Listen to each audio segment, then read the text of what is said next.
ये देखिए, ये मुस्कुराहट या बीजेपी के कामकाज को लेकर सवाल, ये विपक्ष का काम है, आप ये करिए।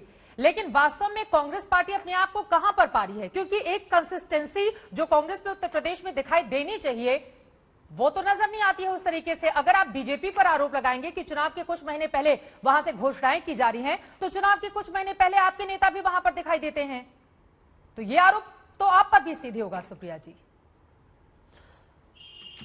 नहीं, ये अनर्गल आरोप है, इसका जवाब मैं नहीं दूंगी मैं, लेकिन मुद्दे की, क्योंकि आप स्वास्थ्य की बात करना चाहती है ना, आपको फिगर बताती हूँ। उत्तर प्रदेश की जनसंख्या कितनी है? करीब 23 करोड़ लोग। कितने लोगों को दो डोज लगना? बीच में मत बोलिए। अरे भाई, जब काशी में लोग दम तोड़ के मर रहे थे तब कहा था मोदी जी? बन के गए थे ना एमपी। बेकार में मत बोलिए बीच में।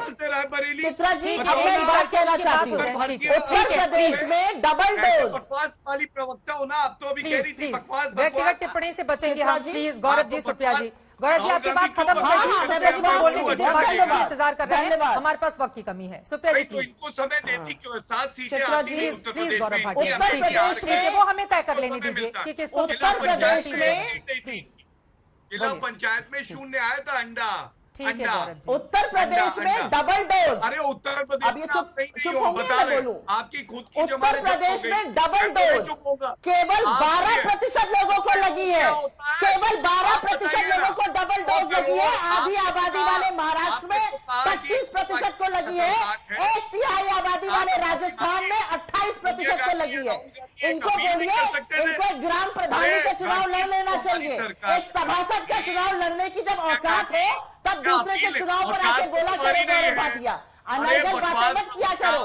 एक जगह से निकाल कर दूसरी जगह फेंके गए हो, त्रिशंकु बने रहोगे।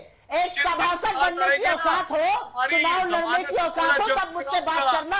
जिगर चाहिए होता है चुनाव लड़ने के लिए, तुम्हारी तरह दलाली करके चुनाव नहीं लड़ा जा सकता। प्लीज इस तरह की व्यक्तिगत टिप्पणी से हम बचेंगे, प्लीज। अब मेन मुद्दे पर रहे आशुतोष शर्मा जी, मैं सीधे आपके पास आते हुए, प्लीज डिबेट को इधर उधर मत लेकर जाइए, डिबेट को इधर उधर लेकर मत जाइए, प्लीज।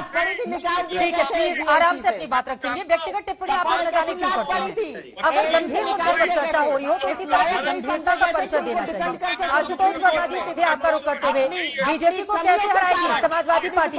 2017 में आपने जो लड़कों का साथ भी देखकर अपना तय कर लिया भविष्य, 2019 में बीएसपी के हाथी पर भी सवार होकर देख लिया, अब 22 में क्या करेंगे आप लोग, बताइए आशुतोष शर्मा जी। देखिए चित्रा जी, ऐसा है कि भारतीय जनता पार्टी और कांग्रेस के प्रवक्ता जो उत्तर प्रदेश में पिछली 4 बार सरकार बना चुकी हैं, उनकी बातें नहीं सुन रही, बाकी आप इन लोगों की बातें सुन रही, थोड़ा हम लोगों की बातें सुन। बोलिए। और भारतीय जनता पार्टी बार बार पूछती है कि भाई हमने इतना विकास किया है, लोग को दिखता क्यों नहीं है? तो चित्रा जी एक आंकड़ा भी, बहुत आंकड़ों की बात करते हैं, एक बार इस बात समझिए। 2019 के बाद मोदी जी जब चुनाव जीते, उसके बाद इस देश में 14 राज्यों में चुनाव हुआ और उस 14 राज्यों में भारतीय जनता पार्टी 8 चुनाव में सीधी तौर से हार गई।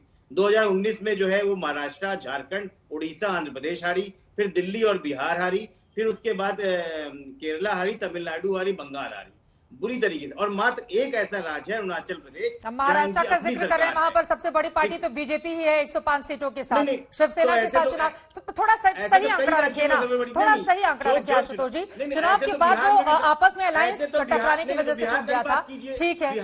बिहार में भी वो सबसे बड़ी पार्टी है, आरजेडी और बीजेपी एक दूसरे के आसपास खड़ी है। अब आंकड़ों पर रहिए ना, आपने क्या किया ये बताइए आशुतोष शर्मा। हाँ, मैं बता रहा हूँ। उसके बाद 2021 में अभी जिला पंचायत सदस्य की पूर्वांचल के 10 जिलों में 502 सीटों में समाजवादी पार्टी सबसे ज्यादा 26% सीटें लेके 130 नंबर पे, 130 सीटें जीत के नंबर 1 पे, भारतीय जनता पार्टी नंबर 3 पे है। 2019 के लोकसभा चुनाव में आजमगढ़, घोसी, जौनपुर, गाजीपुर, श्रावस्ती, अम्बेडकर जो प्रमुख जिले हैं वो सब भारतीय जनता पार्टी हारी। तो लगातार हारती हुई भारतीय जनता पार्टी वो किस बात पे बात कर रही है?